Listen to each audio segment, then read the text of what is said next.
On this week's Prequel episode, we follow up on our Treasure Planet listener polls and preview The Outsiders.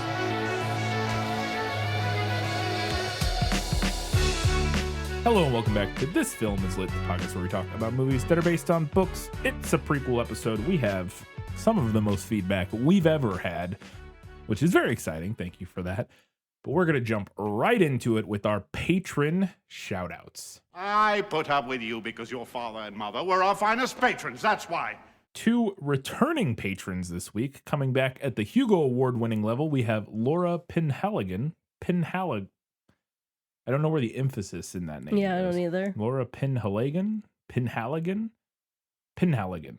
Let us know. My guess would be Laura Pinhaligan. That doesn't sound right. I don't know. I can't figure out where the emphasis goes. Anyways, thank you for jumping back in. And at the $2 Newbery a Medal award-winning level, we have Dylan Eldred. Thank you, Dylan. And as always, we have our Academy Award-winning patrons, and they are Nicole Goebel, Harpo Rat, Nathan, Vic Apocalypse, Matilde, Cottonwood Steve, Teresa Schwartz, Ian from Wine Country, Kelly Napier, Gratch, Just Scratch, Shelby Says Watch Thunderbolts, That Darn Skag, and V Frank. Thank you all for your continued support. Truly cannot thank you enough. Katie, let's see what the people had to say about Treasure Planet. Yeah, well, that's just like your opinion, man. On Patreon, we had 4 votes for the movie, 2 for the book, and 1 listener who couldn't decide. Indeed, and I am going to do the comments this week because Katie is still getting over whatever illness she has. We think maybe a sinus infection, but she is still recovering, and talking this much would ruin her, so I'm going to do most of the talking. First up, from Kelly Napier, the main reason why I voted for the book over the movie is because I liked discovering the story of Captain Flint, the treasure, and who was after Billy Bones, along with Jim, instead of everyone being aware of everything right from the start. The little bit of mystery was fun and kept me more engaged in the story. I agree with y'all that the farting alien was so unnecessary. It feels so dismissive of the viewing audience as a whole to reduce the comedy down to the lowest common denominator like that. Kids are witty. Let's not treat them like they're not. That is something the Muppet movies are amazing at if that version of the movie had won the vote instead of this one. Getting really good jokes in that don't insult people's intelligence. I don't disagree, but I also don't think there's anything wrong with the fart monster for little kids. Like, I think it can be fun and fine. Yeah. It's a little overdone in the movie, in my opinion, but like, I think kids do like stuff like that. Kids can also like smarter, you don't but always. Kids also like fart monsters. But kids also like fart monsters, so I think that's fine. I guess is my point. This era of Disney was so hard. Lilo and Stitch, which is an amazing movie, was released in theaters less than 5 months before this film, and you can tell why the production on this was held up for so long. The art is amazing, but the plot felt thin and wooden, which is such a shame given the rich source material. Outside of Lilo and Stitch, the other Disney, not Pixar animated films released between 2001 and 2008 were Atlantis: The Lost Empire, which also not as well known is the better animated action-adventure movie versus this one, Brother Bear, Home on the Range, Chicken Little, Meet the Robinsons, and Bolt, before they finally got their act together releasing The Princess and the Frog in 2009. That's a rough stretch. There are also a bunch of movies that I get confused with other movies. I haven't seen most of those ones. I don't think I've seen any of those movies. I've seen Brother Bear, and I think I've seen parts of Chicken Little. Yeah. But I'm pretty sure I've not seen any of the rest of those. Yeah, I think I've seen Atlantis: The Lost Empire. In I've fact, at least I think it seen might be the parts of movie that I those, was yeah. confusing with this one for parts of it. But yeah, I don't think I've seen any of the rest of those. Maybe Chicken Little, but I don't think so. Man, yeah. All right, thank you, Kelly. Next up, Shelby. Shelby says watch Thunderbolts, I think is what her current name is. I think you two like pirate things more than I do. That very well could be. We like pirate things more than a lot of people. I love Curse of the Black Pearl, and Treasure Planet is a cult classic for a reason. But other than that, I only have a general interest for learning about historical pirates. I read Treasure Island a couple years ago, mainly because I was planning to read a retelling, and these days I try to have read the original before I read the retelling. It was an odd experience. Usually when I read a classic, I can casually leave it in the background and not get lost. Treasure Island sets a brisk pace with new characters throughout and ever-changing locations, so I couldn't do that. I spent much of the book going, that's that thing character from Treasure Planet, so that was fun. The movie takes the best elements of the book and gussies them up with a healthy splash of sci-fi to really make it all pop. I was never not going to give it to the movie, even if Doc Ock read me the book. Other thoughts. I'm pretty sure part of the reason Disney aged up Jim is so they didn't have to show a child shooting a gun, even if it's a phaser. Could explain the sci-fi elements too. Yeah, could be. Yeah, could be. The retelling of Treasure Island I read, does he even shoot a gun in the movie, though, to be fair? Does Jim shoot any guns? I'm sure he does at some point. Probably. Like the phaser gun. The retelling of Treasure Island I read was The Clash of Steel by C.B. Lee. It's a gender-swapped Treasure Island that significantly ages down silver. It's also sapphic and set in 1826 China. It features some important pirates from that time period, too. If you love Treasure Island and pirate stuff, you should check it out. It's a much slower burn, but worth your time. What did we just watch that had a Chinese pirate in it? No, was it an animated thing? Because Xena did, but I'm not thinking of Xena. I'm thinking of, I swear we watched... Well, you're not thinking of Our Flag Means Death. It was a while ago that we watched that, but it had Chinese pirates in it. Yeah, and I think she might be based on a historical, because that show is based on historical figures. Yes, there are a lot of historical figures in that. Stede Bonnet, whatever his name is, the main character is based on an actual historical person. And Blackbeard was also, obviously an actual historical pirate. Yeah. So yeah, that might have been what I was thinking of, because I think what's her name in that, the Chinese pirate lady who shows up. Yeah, she was like the pirate queen. Yeah. So, anyways. And it's around that time period too. So, although 1826 is late for pirates, it's interesting. That is not, maybe not. Yeah, that is a little late for pirates. The golden era of pirates is like late 1600s to late 1700s, I think, in that range. I can't remember exactly, but somewhere in that period. Katniss.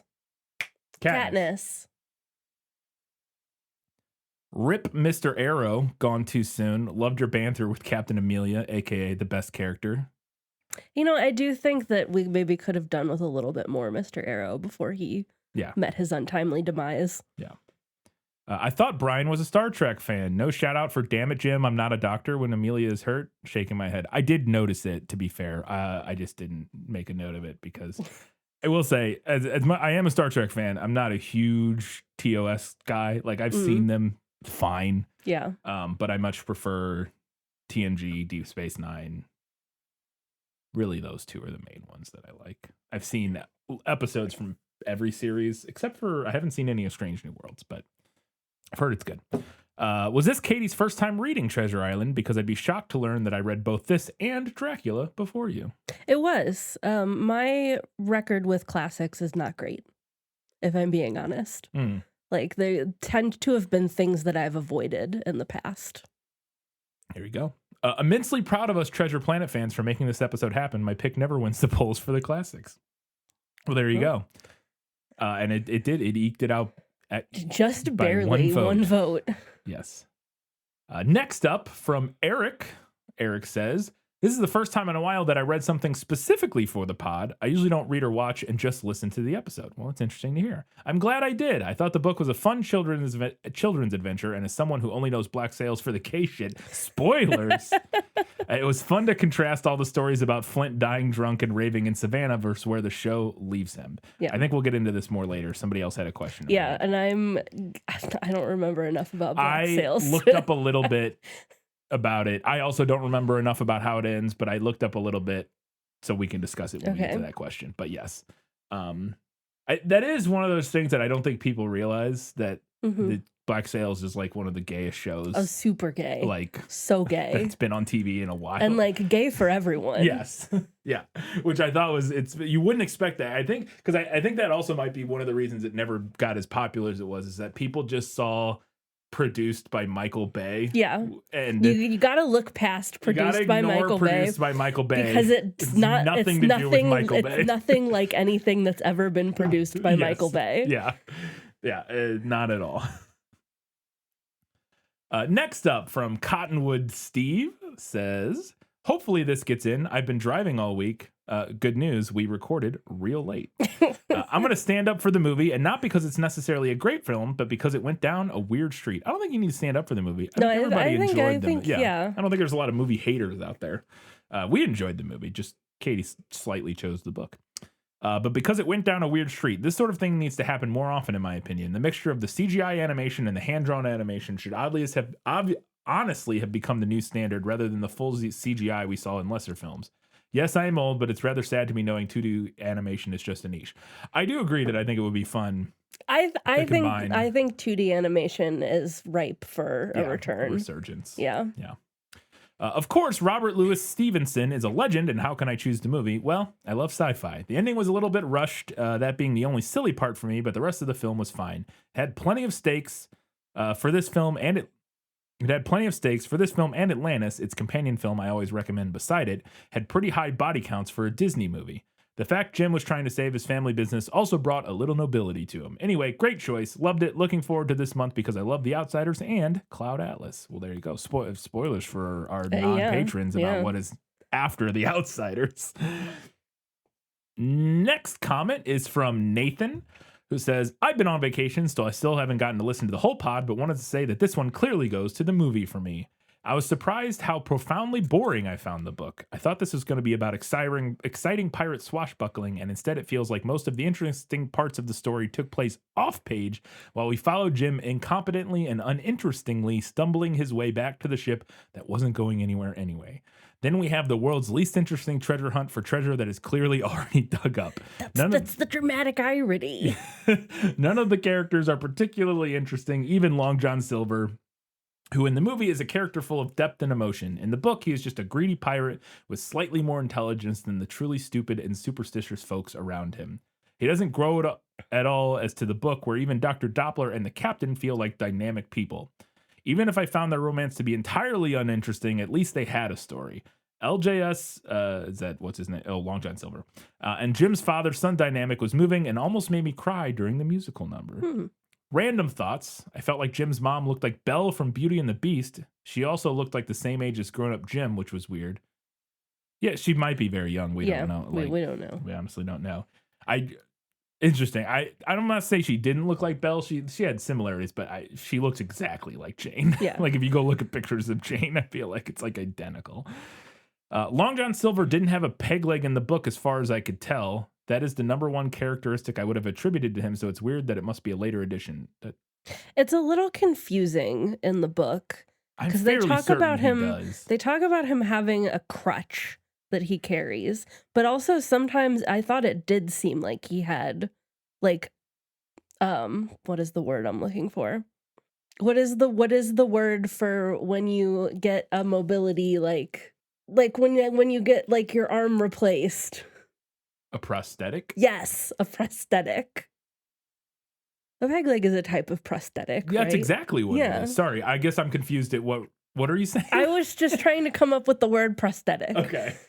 That's all. It sounds like he doesn't have a peg leg. I will say this is the AI summary, or it's not. It's an excerpt from some other, I don't know. It says, Silver opts for a crutch, nicknamed his timber leg, not an artificial leg, but he does have a stump. So this is implying that he is missing the leg in the book, yes, but that he uses a crutch and not a peg leg. Fair enough. Which is different. Right. Because I agree that I always assumed he had a peg leg in. Yeah. And I'm guessing that must be another thing. Like we discussed his leg being cut off close to the hip in the book, where it's usually pictured as cut off at the knee. This is the AI overview. No, Long John Silver did not have a peg leg in the book. He was described as having lost his leg at the hip and used a crutch to get around. The image of the peg-legged pirate became popularized in later adaptations of the story and is now pervasive. I believe in Black Sails, he does not have a peg leg. Or no, he does get one of it. I can't remember. He uses a crutch for a while in Black Sails, and then I think he might get a peg leg. I can't remember. I don't remember for sure. But I remember when he loses his leg. Yeah. Vaguely. It's different, apparently, than what is described in the book. Which we'll get to that here when we talk more about Black Sails momentarily. I have a question for the segment is that in the TV show, the book has several references to LJS's Long John Silver's black wife, and Jim imposes his own racism by assuming that this is why Long John Silver wants to leave town on the trip. Long John Silver expresses no such thoughts himself. So I ask, was Black Sails a progressive tale where Long John Silver chooses to love outside his race and fuck what society says? Yes. Yeah. He is with a black woman in Black Sails. She doesn't show up till like the 3rd or 4th season. Maddie. I can't remember. Yeah. I think it's Maddie is how it's pronounced. Maybe might be Maddie. But she's part of, there's like a former slave colony. Yeah. That is like, there's a secret colony of like former slaves, I guess. Yeah. Like people who escaped slavery. And they're like kind of like their own little pirate colony. Mm-hmm. And she like runs it, I think. And I believe she might even be the daughter of one of the pirates from that they was earlier in the show. The guy who had the scarring on his face. Maybe. It's been so long since we watched it, but I'm pretty sure he might have been like her father or something. I think if I remember right, I think she's like the heir apparent to one of her parents. Yes, runs and it. I thought the thing was something like we find out that one black pirate who was on the crew was like the king of this island. Yes, basically. You're right. You are right. That's his daughter. Yeah, and we didn't know any of this in early seasons. As to your question, so I asked, was Black Sails a progressive tale? Yes, as we mentioned earlier, Black Sails is. I'm sure there's some problematic stuff in it if you go back and watch it. Again, it's been a while, but it is an incredibly progressive tale that is full of gay romances and all kinds of stuff, and the whole plot and theme of the show is fuck authority, like basically, and like fuck capitalism, and essentially like it's a very progressive show. It's one of the reasons it's so good. All right, next up from Ben, we have Ben's comment. I was like confused by this first thing here. Hi, long-time listener, first-time commenter. Thank you, Ben. Welcome. Just wanted to say, love your guys' content. It's meant a lot to me, and I couldn't get through work without you guys. That's great. I love when we get comments like this. Yeah. Look, we don't do this for the praise, but especially as a smaller podcast where we don't have a ton of listeners, it is nice to know, like when you get a comment from people. Obviously, all of our recurring fans who comment every week, it's fantastic. We love that interaction. But it is nice to hear, because I always wonder, like, how many people actually listen and enjoy our show? And it's always nice when somebody new shows up and it's like, hey, love your show. Listen to it all the time. Anyways, I've also watched all of Black Sails and I really liked parts of it. Sorry, not a super fan like you guys. It's fine. That's fine. I will say every time I pitch it to people, I do say, hey, the first season, you got to like, it takes a little bit to get going, but it's worth it. Really, you have to convince people to watch through the big twist in season 2. I think it's season 2, where the big reveal of Flint's backstory happens. That was the moment where I was like, this is the best show I've ever seen, because I just was not expecting it, and it was fascinating and amazing.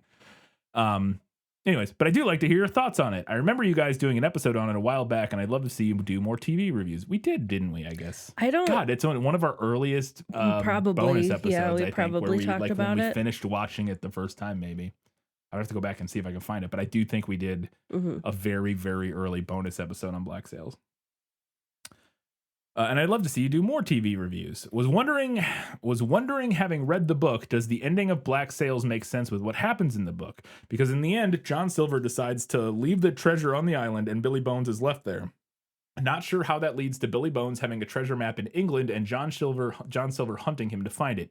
Shouldn't Silver already know where the treasure is? How did Billy Bones get the map? And if he found the treasure, why didn't he take it? Of course, it's an interesting adaptation, so you can kind of do whatever you want, but it's interesting if they ever do a Treasure Island sequel, how that would all line up. So it's been a long time since we watched it, and part of the thing, and I think the most important thing to remember about Black Sails is that, and it's kind of the whole theme on the 4th season that Flint and Long John Silver talk about a lot, is that Treasure Island is fiction based on the real life events of Black Sails. In the universe of Black Sails, the way that works is essentially when we read Treasure Island, we are reading a fictionalized account. We're reading like a tall tale of the events after the events of Black Sails. And they talk a lot in that about in Black Sails about how the stories will change and morph, and like that's a whole big recurring thing, especially in the 4th season from my memory, about how the stories that they will tell won't be true, but that doesn't matter. Or like the stories about them won't be accurate or true, but that doesn't matter because what matters is what like persists or something. I have to go find. There's a big speech. I think it's Long John Silver that gives it because he's like the storyteller. And I'm pretty sure I'd have to go back and find it, but I'm pretty there's a big quote about or big speech about the stories and like how it won't like how things change. And so you don't really need everything to match up perfectly. I read somewhere on Reddit or something, somebody did like an exercise of like how do you get where Black Sails ends to work with Treasure Island, and you can do it. I don't know how you would make it match up. Somebody did. If you want to like go to like Black Sails Treasure Island Reddit, you can probably find this post where somebody like talked about how it all makes sense. Ultimately, it doesn't match up, but the point of that, or that's fine because again, Treasure Island is supposed to be inspired by the events of Black Sails, not like a direct sequel necessarily. Prequel. No. Okay, yeah. Treasure Island is supposed to be inspired by the events of Black Sails. It is not a direct sequel to the event of Black Sails, and Black Sails is not a direct prequel to the events of Treasure Island. It is the real life events in the universe of the show. You're supposed to watch the show as if it is cataloging the real life events that inspired the story of Treasure Island. That makes sense. Basically. Yeah. And so if all the details don't match up, that's fine because it's, Anyways. All right. Last Patreon comment comes from Dylan Eldred. It says, had a bunch of fun with this movie, though I'd never read the book. When I was a kid, I always preferred Atlantis: The Lost Empire in the early 2000s edgy animated Disney movie battle, but this was a fun time watching. As expected, the animation is great, the acting is excellent, and even if the movie is overall just okay. I do love the cast, though, in particular Michael Wincott as the pirate Scroop. That man's voice is just pure gravelly goodness. You're not wrong. Your conversation about solar sails made me think of Attack of the Clones, since Dooku's ship in that is called the Solar Sailor and has them. Also a movie from 2002. Fun coincidence. That you're not the only person that mentioned that, by the way. But I hadn't thought about that either. That is fun and interesting. I wonder if there was a thing where, like, when those movies were being like written or produced, where like solar sails as a concept was like kind of blew up in thing. Like the fun new science, like it was like a popular like mechanics article or something about the idea of solar sails or something. I don't know. I've not seen Black Sails, though I've heard it's great. Sounds like I'll have to check it out at some point. You should. And again, persevere, get to at least like halfway through season 2, and then you'll be hooked. I can't remember where that is, what episode I think it's like halfway through season 2. On Facebook, we had 5 votes for the movie and 2 for the book. First up, from Jasmine, I think it's just because the movie got to me first. It's so special to me. I also need a morph. Morph is very cute. Yes. Ian says, Treasure Island alongside Dracula and Jungle Book is one of those dragons I chase. The book is on my way too long to read list. Your to read list is way too long. I was like, Treasure Island is not way too long to read. Yeah. The book is on your to read list, which is way too long. Gotcha. Okay. I was interested because it would be accurate for Dracula that it's way too long. It is way too long to read. Or like there's other things you could put on there. I was introduced to this when I was ill one school day and stayed home, and Mum rented out the original Disney version with Robert Newton as Silver, and I was hooked. The swashbuckling, the pirates, the treasure, it resonated with me in a big way, and I did enjoy the Long John Silver restaurant in one of the malls in Miami. Oh, goodness. Hush Puppies are pretty good. I absolutely love the Muppet version and will always have Tim Curry as Silver be the definitive version for me. There's a less than terrific version with Orson Welles in the role, with various actors being dubbed, including Orson, I believe, which was a bit distracting for my liking. That sounds fascinating. Orson Welles is. I am excited. I guess I should have assumed Tim Curry played Long John Silver in the live action version, but I didn't know who he played in it. I just knew he was in it. That excites me now to see, because we are watching that version for the bonus episode. Sky did a mini series. I assume that's Sky, the BBC or the British television channel. Yeah. Sky did a mini series with Eddie Izzard as Silver. That would be fun. That would be interesting. This one is slightly darker, but closer to the book from what it sounds like. I do recommend checking that out. I remember when Treasure Planet came out, but I think at the time I wasn't keen on the idea of setting it in space. But I got around to watching it when we were quarantined on the ship when the plague first started to break out. Such fun.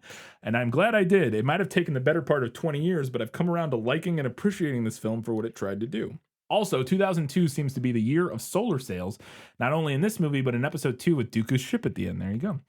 Sadly, this is not caught on in the maritime industry, and I don't think it, to be fair, I don't think it would work in the maritime industry. And I know you're being silly, but and the only two biggest pieces of tech we have is the azipods, which gives ship absolute control to be omnidirectional. I looked this up. This is it's basically just the screws, you know, the what is the word? Propellers. Propellers are now on things that rotate 360 degrees. So you can turn your ship anyway. Yeah, you can maneuver much more. That's the omnidirectional thing. And superheating the bow to create bubbles at the front, effectively meaning you glide on a cushion of air. So I looked this up. Maybe that you might be giving away state secrets, Ian. I don't know. I could not find any information that this is actively being used, or I read that it was like a conceptual technology for a ship that if you superheat the bow, it basically boils the water and creates an air bubble, similar, something akin to an air pocket in the front that would allow you, via the Leidenfrost effect and other things, that it would allow you to move through the water a lot quicker, easier, whatever, with less resistance.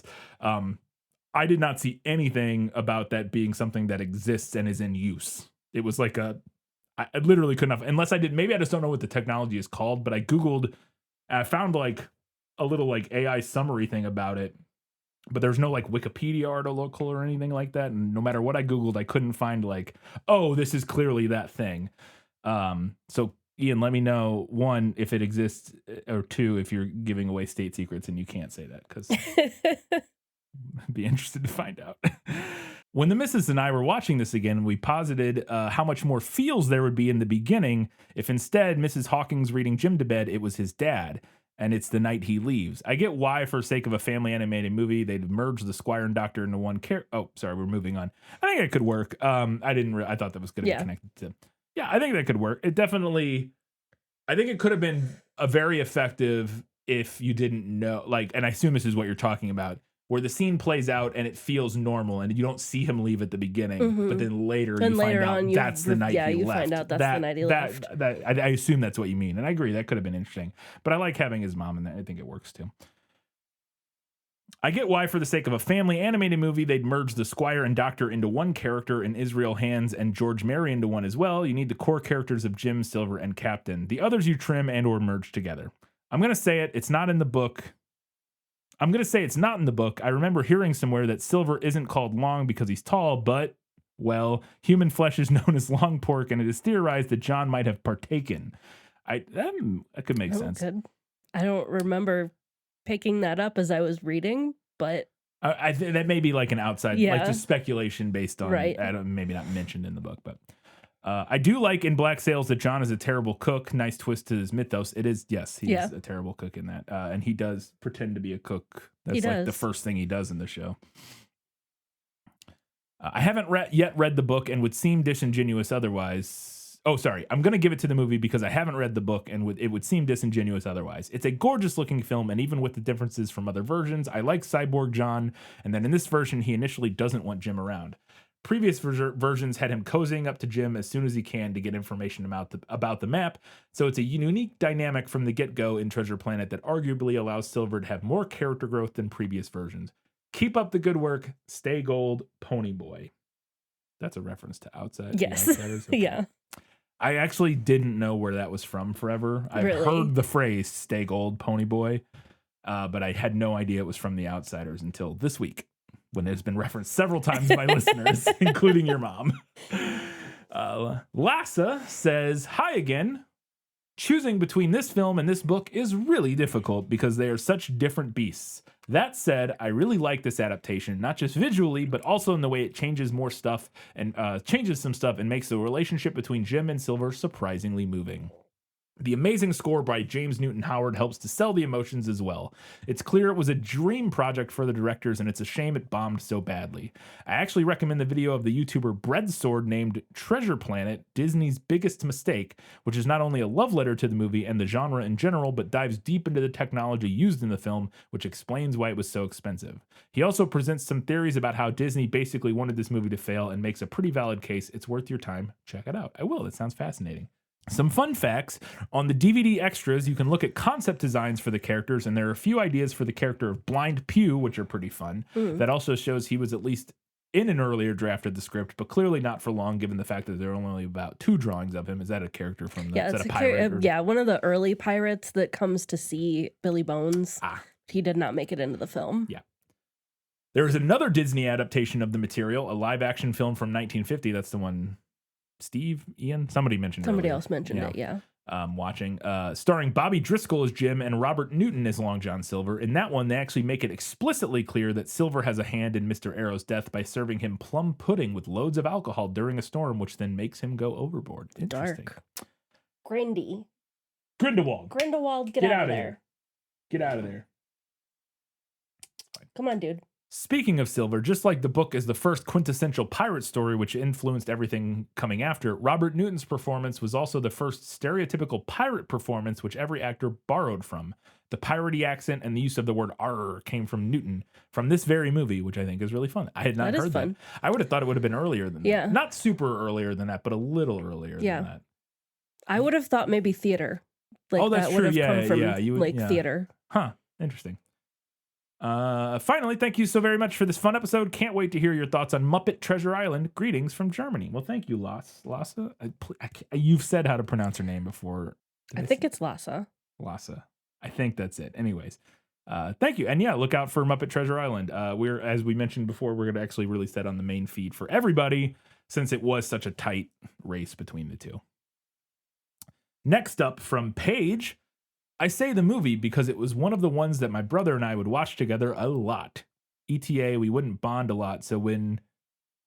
What does ETA mean in this context? Edit to add, I think. Edit to add. I've never seen that used that way. To me, that's estimated time of arrival. I was like, what is your estimated time of arrival? Okay. ETA, we wouldn't bond a lot, so when we found something we both liked, it kind of became our thing. The movie holds more of a place in my heart than the book does. This came out when some of my favorite movies did. This, Atlantis, Anastasia, and Titan AE were on repeat for weeks. Well, we have an episode on Anastasia. We did. We covered that as a bonus episode. Yeah, it's a bonus episode, so you have to go check that out on Patreon. I love Titan AE. I've never seen Titan AE. We have to do that as a bonus episode one day. I'm 99% sure it's not based on a book. And yeah, Atlantis is fun. And then finally, from Melissa, I love the movie so much. The characterizations, music, and artistic choices make it truly a gem. To expand on this a bit, I did like how the characterization of Jim visually shifted from him wearing black and having a world-weary, tired look with bags under his eyes and just this heaviness in the animation to it gradually getting lighter and lighter until the end of the film when he is wearing white and the lines on his face have disappeared, like he has regained his enthusiasm for life since he has a purpose and isn't just free-falling like illustrated at the beginning. I didn't notice that, but that's fascinating. Yeah, that is good. I remember reading that a lot of the animation of his skyboarding, forget the actual name, was inspired by professional skateboarding and perhaps even surfing, and it just added that extra element to it. Oh yeah, I could see that. Also snowboarding, I feel like feels like a pretty direct reference about parts of it, but definitely skateboarding, 100%. I also wondered if Dilbert was meant to be a foil to John Silver, with Jim being the median element that could go either way, underlining his confusion and feeling of being unfulfilled in his life. Huh, yeah, that's interesting. I think you could definitely read it that way. I don't know if I would say that was something that was done purposefully. Yeah, I don't know. Having watched the movie. But I think you could definitely read it like that. Yeah, for sure. All right, over on Instagram, we had 2 votes for the movie, 2 for the book, and 1 listener who couldn't decide. First up, Rustic Realism says, for me, I grew up having read the children's novel and Treasure Planet movie countless times. I love both dearly. I think my love of sci-fi is the reason why I choose Treasure Planet. I can't stand to hate a good old sci-fi tale. I must have read the book so many times as a child to have remembered such detailed aspects and plot points of the book. I was able to pinpoint and remember every book detail mentioned, which did surprise as I haven't read the book since I was a child. It should be mentioned that in the book, there is a doctor who is staying at the end who warns Billy Bones, I think, that if he continues to drink the way he does, he will die. At least in the version I read. So to me, I felt that his sudden death was a result of his unhealthy living choices. Yeah, that's definitely a factor. Big factor. Yeah, at one point the doctor does tell him, like, hey man, if you keep drinking the way that you do, you're gonna keel over. Yeah. But I think it's also meant to be like the shock that he gets and like the fear also with his already weak constitution from all the rum. Yeah. I also thought Jim's mom suddenly telling Jim, I'm going to faint now, and doing so suddenly was funny. I remember her just handing Jim her things and collapsing. Another detail I thought was interesting was the appearance of the black hole in the film, which reflects the larger scientific community's interpretation of black holes at the time. Loved this episode a lot. Well, that's amazing. Thank you. We'll have more on that black hole because I got some science wrong later. On Threads, we had 0 votes for the movie and 1 for the book. Gumby OK234 said the book is better for all the reasons mentioned in the episode, but also because without it, we wouldn't get Muppet Treasure Island. The film Loud and Yelling Martin Short is the best Martin Short. I like Martin Short in a lot of... It's one Martin Short. I like Martin Short generally, but it depends a lot on it. I find him really grating and annoying sometimes and enjoyable in other things. So... Over on Goodreads, we had 1 vote for the movie and 0 for the book. Miko, our ever reliable Miko over on Goodreads. I happened to read Treasure Island earlier this year, and I didn't feel like rereading it. Now, yeah, makes sense. You only read it a few months ago. I might have forgotten stuff from the novel, but it didn't impress me that much, though it was fun to see the origin of many pirate tropes. The movie is a surprisingly accurate adaptation considering it's an animated sci-fi tale. It makes many good changes, like giving Jim and Silver a good arc together. I don't think we needed the flashbacks to Jim running after his father. The themes were plenty clear enough, even for kids, without that. I shall go with my enjoyment rather than literary significance this time and give my vote to Treasure Planet. I just like sci-fi. Fair enough. And here's my correction. P.S. An astrophysics correction. Thank you, Miko. I was hoping somebody would fact check me on that one. It wouldn't take a million years for a black hole to form after a supernova. After a massive enough star starts producing iron in its core, it's dead in a day. As it reaches the critical limit, the core can collapse from a diameter of 5,000 kilometers, 3,100 miles, into less than 30 kilometers, 19 miles, in a tenth of a second before rebounding and scattering the outer layers. The black hole formed due to the collapse will then consume the majority of the star's bulk in a day or so. So the real critique of the scene isn't the speed the black hole formed, but them being still alive to see it. You'd have a better chance to surviving hugging a pile of million hydrogen bombs going off than hanging out even on the edges of a solar system going nova. So I will say that I already knew that obviously they wouldn't survive being that close to that happening. Right. I was granting that for the movie's sake. I'll take the correction. I just know that generally most solar things take way longer than we think or depict them to. I feel like Miko knows everything. I think Miko does know everything. I think Miko might be the smartest person I have a parasocial relationship with. Yeah, Miko. No offense to anybody else. Yeah, the rest of our listeners genius in other ways, but Miko seems to be the science genius on this show, which is good. I like having somebody that can fact check that kind of stuff because I'm a science nerd and I don't like getting things wrong. I do just kind of speak off the cuff with that kind of stuff. I didn't do the research on it, but anyway, so thank you. And finally, the results of the poll. The movie wins with 12 votes to the book 7, plus 2 listeners who couldn't decide. So there you go. Thank you all very much for all of that feedback. We love getting comments. So much fun hearing from you. It's fantastic. Katie, no learning things segment this week, but we are going to preview The Outsiders by S.E. Hinton. I bet they're looking for us. This is our territory. I wish that you could concentrate on something else just once in a while. What's your name? Pony Boy Curtis. These are greasers who tried to pick up on our women.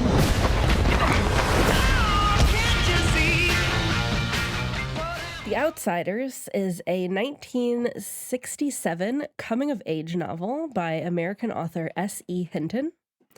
Hinton started writing the book in 1965 when she was only 15 years old. I saw this when I was doing movie research, and it blew my mind. Yeah. This was, I think, a big part of the draw for me when I read it. This person wrote this book at my age. Because I was 13 when I read it. So I was like... it can be done. It could be me. It could be me. But the book was inspired by two rival gangs at her school, the Greasers and the Socs, and her desire to empathize with the Greasers by writing from their point of view. I now know it's about gangs. You now know that. Not vampires or whatever. No vampires, alas. I think I might have been I didn't actually think it was about vampires, but I think I was confusing it with the Lost Boys. I was wondering if maybe you were. I think in my head they were kind of similar. Yeah. Because they came out around the same time, The movies both right? came out around the 80s, yeah. And they have like young stars young stars that grew up to be in other stuff and like greasy sad boys. Yeah, exactly. Yeah. That's kind of, I think that's why my brain mixes them up. I've never seen either, so. At her publisher's suggestion, Hinton decided to use her initials for her pen name rather than her given name, which is Susan Eloise, so that male reviewers wouldn't dismiss her work. Obviously. Since its publication, The Outsiders has sold more than 14 million copies. In 2017, Viking Press stated the book sells over 500,000 copies per year. Wow.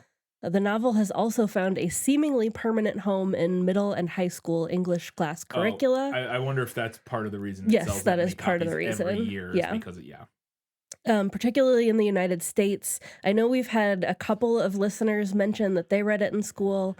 I'm not sure. I know Shelby implied that she had read it in school, perhaps. Yeah. But was it part of your curriculum though, or did you just read it? In school? Because she's in Canada. Right? Yeah. I know it's pretty common here in the U.S. to read that either in middle school or high school. I don't know how common it is outside of the U.S. Yeah. That's an interesting. I would be fascinated to know, especially in other English-speaking countries. Obviously, even non-English speaking countries, but. Canada, maybe even less Canada, but if we have like any UK listeners, or countries where they teach English a lot, like a lot of some of the like Sweden and those countries, they learn English pretty young. A lot of them do. Yeah. I'd be interested to know what like the novels you read, like the classic novels that everybody reads in like high school are. Yeah. To see how many of them are like the similar to us or different or anyways. I would be fascinated to know that. So reply to this episode with some of the... Please report back. I would love to hear it. In 2019, the BBC included The Outsiders on its list of 100 most influential novels. But that kind of popularity doesn't come without controversy. The Outsiders has ranked number 38 on the American Library Association's top 100 most frequently challenged books between 1990 and 1999, and it has been banned from some schools and libraries because of poorly portrayal of gang violence, underage smoking and drinking, strong language / slang, and family dysfunction. Mm-hmm. So the kids are fans, the parents, not always. The Outsiders is sometimes credited with starting young adult literature. I don't know if I agree with that necessarily. There are definitely examples of YA lit that predate the novel. Not by a lot, but there are some. But its immediate popularity, I think, definitely helped to really carve out that publishing niche. Yeah. And make it into the thing that it is today. That's interesting, because if you would have asked me, well, to be fair, I didn't even know what it was about, but I would not have guessed that The Outsiders was YA lit. I would have thought it was more like classic adult literature that is just also accessible to things. But having found out that it was written by a 15-year-old, I don't know if a 15-year-old can write anything other than YA lit, if I'm being honest. Probably not, I don't know if most 15-year-olds would have the, you just don't have the wisdom, the age, the experience to write, Yeah. Yeah.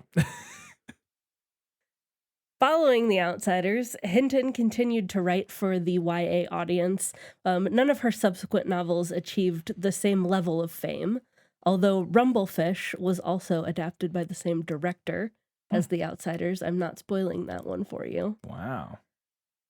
More recently, she's written some children's books and some adult novels, and I think had some nightmare tweets a couple years ago. So, yeah. Like J.K. Rowling style, or like racism or homophobic. Okay. I think So, close to J.K. Rowling. Yeah. Although I don't think she's taken it like nearly to the level that Rowling has. Yeah. But I think she's. If I'm remembering right, I think she has had some not great takes in more recent years. Aside from the 1983 film that we will be watching for this episode, The Outsiders was also adapted as a stage musical in 2023, which sounds fascinating. Mm-hmm. It also received a short-lived television series that picked up where the film left off, with an entirely different cast, but it only lasted for one season. I read about that, yeah. And if you are a huge fan of, I think, the movie in particular, good news. The house that it was filmed in Tulsa is now a museum, the Outsiders House Museum, which features Outsiders memorabilia, according to Wikipedia. I saw that too. All right, time now to learn a little bit about The Outsiders, the movie. You be careful. Ain't gonna hurt you no more. Stay gold, pony boy.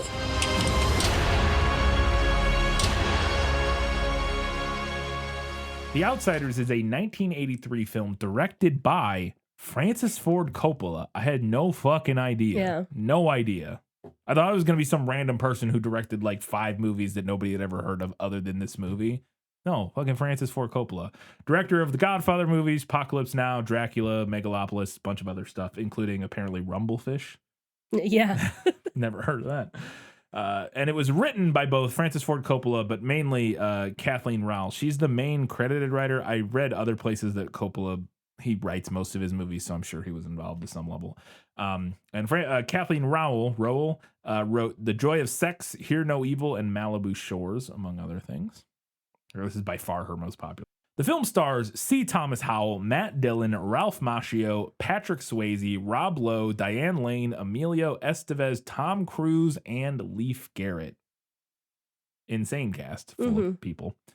Most of them before anybody knew who they were. The film has a 71% on Rotten Tomatoes, a 45 on Metacritic, and a 7 out of 10 on IMDb. It made $25.7 million against a budget of $10 million. So, this is fascinating. You'll love this. This was all kicked off. It was like perfect for our show. This whole movie was kicked off when Coppola received a letter from a librarian from California, Jo Ellen Masakian. Librarians getting shit done. Writing on behalf of her 7th and 8th graders. The letter said, quote, "We are all so impressed with the book, The Outsiders by S.E. Hinton, that a petition has been circulated asking that it be made into a movie. We have chosen you to send it to," end quote. I love that. It was with chosen. It's great. With it was 15 pages of children's signatures. Coppola was so moved by the letter that he read the book and then decided to make the movie. I love that. That's right. That's amazing. The perfect backstory for an adaptation. It's so good. This movie features, again, I assume that's mostly true as is sourced from Wikipedia, so that sounds a little hypocritical, but hopefully it's true. This movie features some of the first and/or breakout roles for a ton of the actors that I mentioned above. Rob Lowe has said, and that's not really, this is a broad fact, it's a lot of these people's first movie. Then some very fun facts. Rob Lowe has said that Tom Cruise, quote, went ballistic over sharing a room with him during auditions, and then accidentally hit Tom, and then Rob Lowe accidentally hit Tom in the face during rehearsals, which started a fight. The movie was shot on location in Tulsa, Oklahoma, as you mentioned earlier, from March 29th to May 15th of 1982. So 2 month and a half of filming is pretty standard. The film was originally 133 minutes long, but the studio was not thrilled about that runtime. So Coppola cut that down to 91 minutes for release. He would then later come back and release a quote, it's called The Outsiders, the complete novel, like recut of the film that has 22 additional minutes of the movie added back into it that ends up making it more faithful to the book than the theatrical cut. There's a scene in the movie where Dally argues with a nurse in the hospital about the whereabouts of his hospital gown. That nurse is played by Essie Hinton. That's the author cameo. Nice. She was also very involved just generally with the filming. I kept reading this multiple places that she became like a surrogate mother to a lot of the young actors in the movie. She was on set all the time and just kind of helped corral all of the kids or, young boys in the movie. Sir, Grindy. Get out of there. Supposedly during filming, and this sounds true based on what I know of Coppola, during filming, the actors playing the Sox were given leather-bound scripts and were put up in Sox. Oh, the Soches. That's right. I forgot it's pronounced weird. It's not pronounced how it's spelled. No.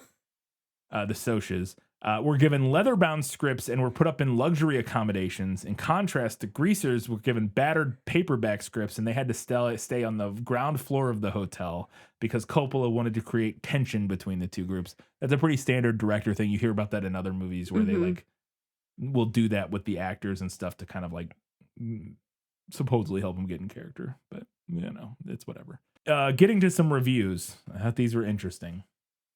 Kevin Maurer for the Times UK said, quote, and I had to source all these from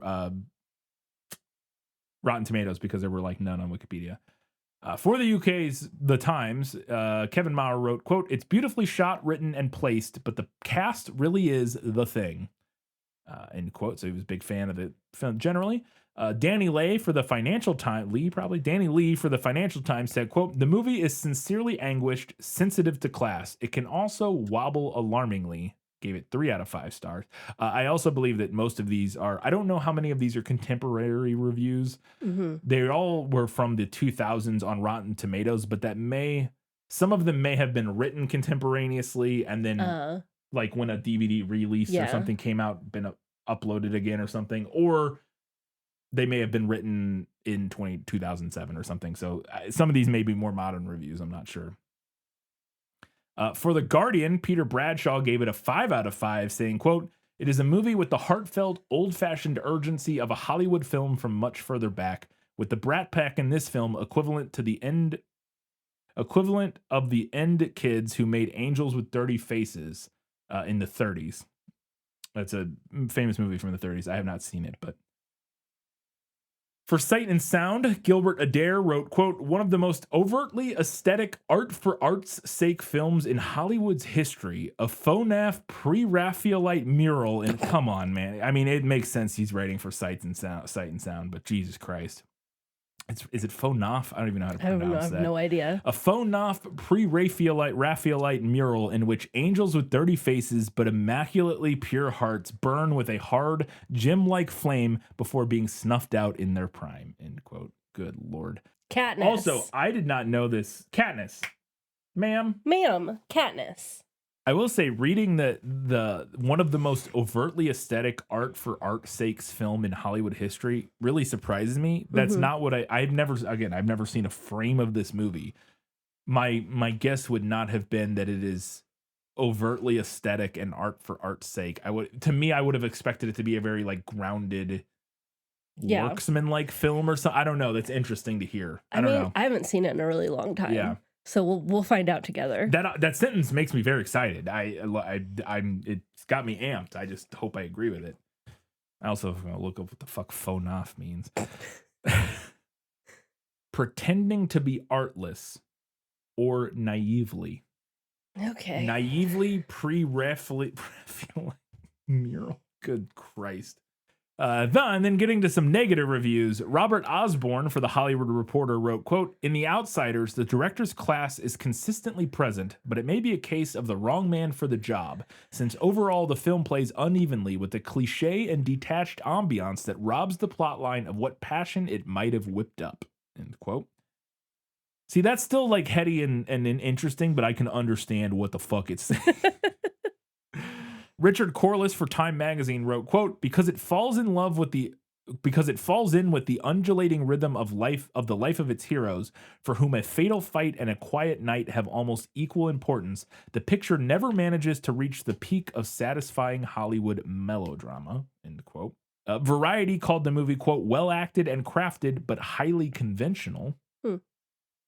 And finally, Ebert was not a huge fan, gave the film 2 out of 4 stars, saying, quote, The characters wind up like pictures framed and hanging on the screen. There's not much life in this movie or spontaneity. It's a stylistic exercise, end quote, which kind of echoes what some of the stuff earlier about the overtly aesthetic art for art's sake. Mm-hmm. Again, that's fascinating to me. I mean, it makes sense knowing Coppola that it's overtly aesthetic now. It makes more sense, but I still just I'm so I can't wait to watch it now. I'm gonna be taking fucking pictures of every frame. But anyways, as always, you can do us a favor by doing what you did, following us on all the social media platforms: Facebook, Instagram, Threads, Blue Sky, Goodreads, all those places. Interact. We love to hear what you have to say.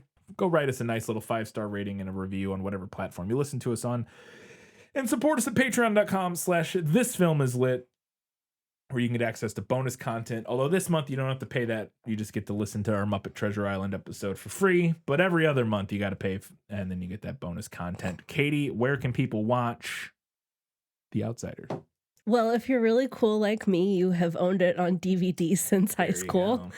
Or you can check with your local library. I feel pretty confident they will have a copy of this. Or a local video rental store if you still have one. Maybe your local high school English teacher. Perhaps your local high school English teacher would have a copy one. So that they can show it in class. It's not streaming with a subscription anywhere, but you can rent it for around $3 to $4 from Plex, Amazon, YouTube, Apple TV, Fandango at Home, and Spectrum. There you go. Like I said, I was already interested to watch it because I didn't know what it was, and I've heard it talked about. It's one of those movies I'm just like, I've heard of this, but I literally know nothing about it. And knowing now that it's Coppola and that it's apparently this aesthetic abomination makes me very excited to watch it. So yeah, very excited. All right, come back in 1 week's time. We're talking about The Outsiders. Until that time, guys, gals, non-binary pals, and everybody else, keep reading books, keep watching movies, and keep being awesome.